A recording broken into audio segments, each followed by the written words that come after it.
बहुत सारी इंडस्ट्रीज़ आज काम कर रही है, लेकिन पैसा कहाँ पर जनरेट हो रहा है, वो ये वाली इंडस्ट्री में जनरेट हो रहा है। और ये एडवर्टाइजिंग इंडस्ट्री आज नहीं हुई है, ये बरसों पुरानी इंडस्ट्री है। एडवर्टाइजिंग जो होती थी वो राजा महाराजाओं के ज़माने में से चलती आ रही है। वहाँ पर पहले ढोल नगाड़े पीट के कोई भी एक न्यूज़ दिया जाता था, वो उसको अपग्रेड होता होता गया, इवोल्यूशन होता गया। फिर न्यूज़पेपर्स के माध्यम से हो गया, लीफलेट्स के माध्यम से हो गया, मैगजीन्स हो गए, बिल बोर्ड्स हो गए, रेडियो के माध्यम से एडवर्टाइजमेंट्स होने लगे, टेलीविजन के माध्यम से हमको एडवर्टाइजमेंट देखने मिल गए। फिर और एक नया दौर आ गया इंटरनेट के माध्यम से, और इंटरनेट के माध्यम से करते करते सोशल मीडिया के माध्यम से आज हम लोग पूरी दुनिया के अंदर डिजिटल एडवर्टाइजमेंट के माध्यम से हम लोग पूरा का पूरा फैलाव हो चुका है। With in a few seconds यहाँ पर आपने पोस्ट डाल दी और with in a few seconds पूरी दुनिया को आपकी पोस्ट पता चल जाती है माय डियर फ्रेंड्स। इतना तेज़, इतना फास्ट ये इंडस्ट्री बढ़ चुका है।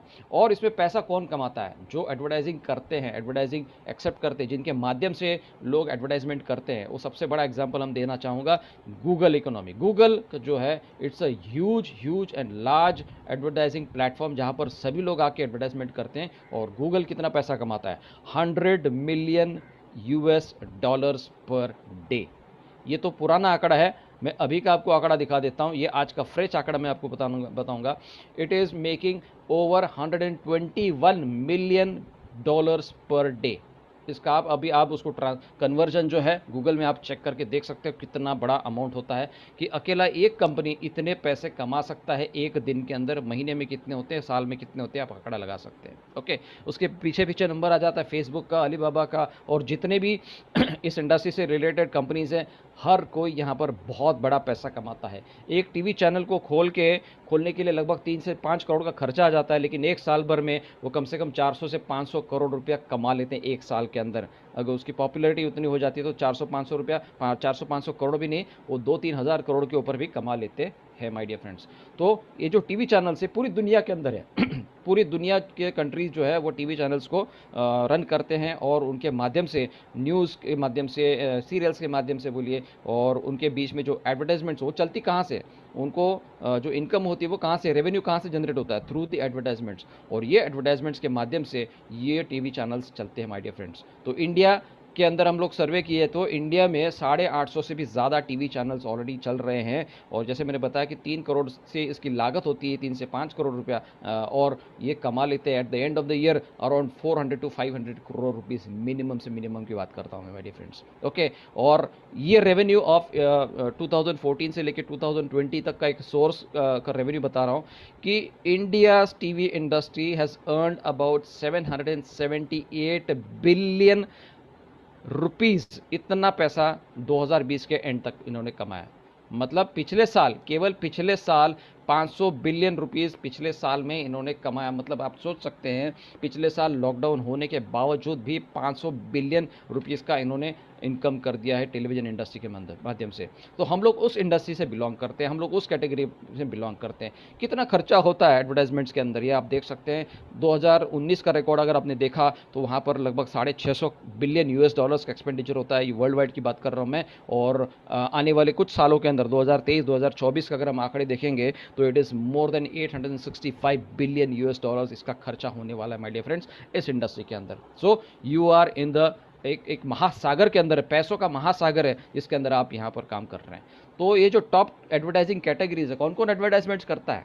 सारे इंडस्ट्रीज़ को एडवर्टाइजमेंट करना पड़ता है। हेल्थ केयर इंडस्ट्री हो, मीडिया पब्लिशिंग हो, फूड इंडस्ट्री हो, ऑटोमोटिव इंडस्ट्री हो, एंटरटेनमेंट इंडस्ट्री हो, कोई भी एनी डैम कंपनी जिसको मार्केट में रहना है, जिनको अपना लाइवलीहुड खड़ा करना है, वो एडवर्टाइजमेंट करना पड़ता है उनको। अगर आप एडवर्टाइजमेंट नहीं करते हैं तो आपको कोई नहीं जानेगा। अगर आप एक छोटी सी नुक्कड़ पे अगर पान की दुकान भी अगर खोलते हैं तो उसके ऊपर भी आपको बैनर लगानी पड़ती है, आपके लिफलेट्स आपको बांटने पड़ते हैं, लोगों तक आपको प्रचार करना पड़ता है, देखो भाई ये दुकान मैंने खोली है। अगर आप दुकान नहीं खोलोगे, आपको दुनिया को पता ही नहीं चलेगा कि आपने वहाँ पे दुकान खोली है, आपके पास कोई कस्टमर नहीं आ सकता। सो एडवर्टाइजमेंट इज़ मैंडेटरी। और जितने भी बड़े बड़े कंपनीज़ हैं आज मार्केट में, जो नाम है, बड़े बड़े नाम हैं, वो सभी लोगों का अगर आपने ऑडिट चेक किए होंगे तो उसमें ये देखा जाता है कि उनका जो एनुअल प्रॉफिट होता है उसमें से मोर देन 35 to 40% रेवेन्यू ये एडवर्टाइजमेंट्स के लिए खर्चा किया जाता है। सो इट्स अ ह्यूज इंडस्ट्री। तो ये जो कंपनीज आप देख रहे हैं, यूनिलीवर हो, अमेजॉन हो, मारुति सुजुकी हो, बहुत सारी कंपनीज आपको एड देखते हुए दिखाई देती है, नज़र आती है हमको, उनके एड्स लगातार देखते हैं। गूगल जैसी कंपनी को भी ऐड देना पड़ रहा है, ओके, अमेजॉन जैसे कंपनी को भी ऐड देना पड़ रहा है, बिकॉज अगर ये एड्स नहीं देंगे लोग धीरे धीरे भूल जाते हैं, जस्ट लाइक HMT। और ये एडवर्टाइजमेंट्स जो देते हैं उसका ज़रिया कौन होता है? हम लोग किसको फॉलो करते हैं? हम फॉलो करते हैं सेलिब्रिटीज़ को फॉलो करते हैं। तो ये सेलिब्रिटीज़ जब एडवर्टाइजमेंट के अंदर फीचर हो जाते हैं तो हमको लगता है अरे यार शाहरुख खान ने ऐड दिया है, अरे यार विराट कोहली ने ऐड दिया, तो ये प्रोडक्ट हमको खरीदना है। तो हम लोग इन्फ्लुएंस हो जाते हैं इनकी वजह से। लेकिन वो इन्फ्लुएंस करने का पैसा कितना लेते हैं देखिए।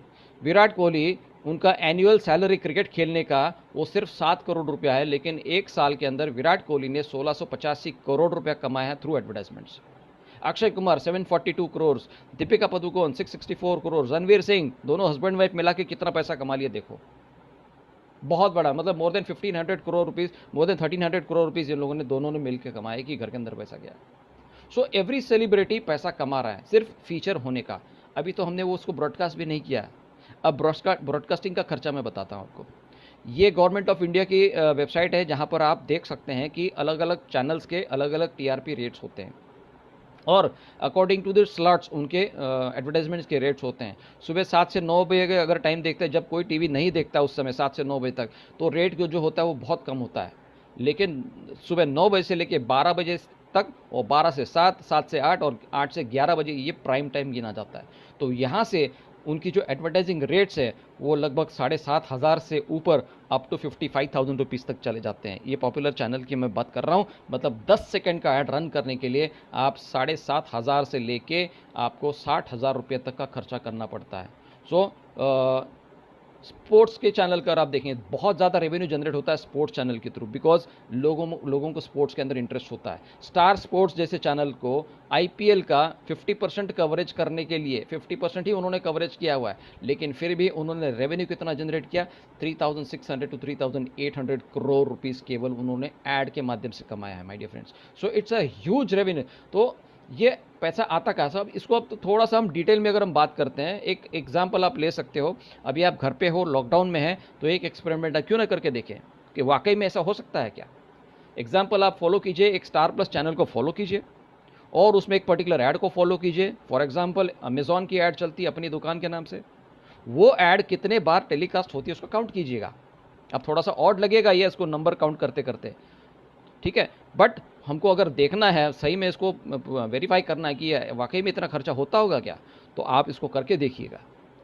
अगर मान के चलता हूँ कि 50 बार भी अगर ये ऐड चलती है, उससे ज़्यादा ही चलती होगी माय डियर फ्रेंड्स, 50 बार भी एक दिन के अंदर ये ऐड अगर चलती होगी तो ये कितना स्पेंड करते हैं?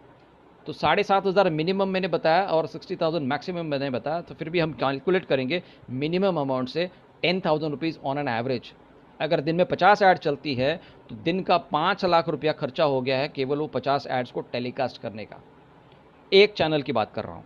तो अगर 5 लाख रुपया अगर 850 चैनल्स के ऊपर भी हम खर्चा करते हैं, कंपनीज खर्चा कर रही है, तो एक ऐड के पीछे कंपनी लगभग 40 से 42 करोड़ रुपया खर्च कर रही है per day. Multiply by 30 days कीजिएगा, मल्टीप्लाई बाय 365 डेज कीजिएगा। It's a huge industry. But the problem is ये एड्स देखते कितने लोग हैं? क्या हम 850 चैनल्स देख सकते हैं? इम्पॉसिबल। क्या हम पूरा दिन टीवी के सामने बैठे रहते हैं एड्स देखने के लिए? Impossible, not possible. मतलब ये, और जब भी एड्स आती है, प्रोग्राम चल रहा होता है, मैच चल रही होती है, तो इमीडिएटली जब ऐड जाती है हम लोग अपना रिमोट हाथ में लेके बैठते हैं, जैसे ऐड आ गया स्किप कर लिया। मतलब ये होता है कि उस कंपनी ने वो ऐड दिखाने के लिए जो लाखों करोड़ों रुपए जो खर्च किए हैं वो आधे से भी ज़्यादा वेस्ट हो रहे हैं। तो यहाँ पर एक सोल्यूशन हमारा निकाला है जा लाइफस्टाइल कंपनी ने। It is become a one stop solution for the entire advertising industry as well as the marketing companies. तो जा लाइफस्टाइल सोल्यूशन क्या दे रही है उनको कि आप जो एड्स टेलीविजन चैनल्स के ऊपर दे रहे हैं वहाँ पर आप करोड़ों रुपया खर्च कर रहे हो, एक एडवर्टाइजमेंट के पीछे आप लगभग 40 से 50 करोड़ रुपया एक महीने का खर्च कर रहे हो, सॉरी एक दिन का खर्च कर रहे हो, तो उससे कई गुना बेटर हम सोल्यूशन आपको देते हैं। सोल्यूशन क्या है कि हम आपको टारगेटेड कंज्यूमर देंगे ऐड देखने के लिए, टारगेटेड ऑडियंस देंगे आपको ऐड देखने के लिए। हमारे सॉफ्टवेयर के माध्यम से सब आपको पता चलेगा कि कितने लोगों ने आपके ऐड देखे हैं, जो प्रीवियसली आपको कोई भी एडवर्टाइजिंग कंपनी नहीं दे रही थी। इससे क्या होगा कि आपको ऐड देखने वाले कितने लोग हैं, आपने कितने लोगों की ऐड व्यू किए हैं, वो सबका डेटा आपको मिल जाएगा। Those are your prospective customers, उनके माध्यम से आपको और कस्टमर्स मिल सकते हैं।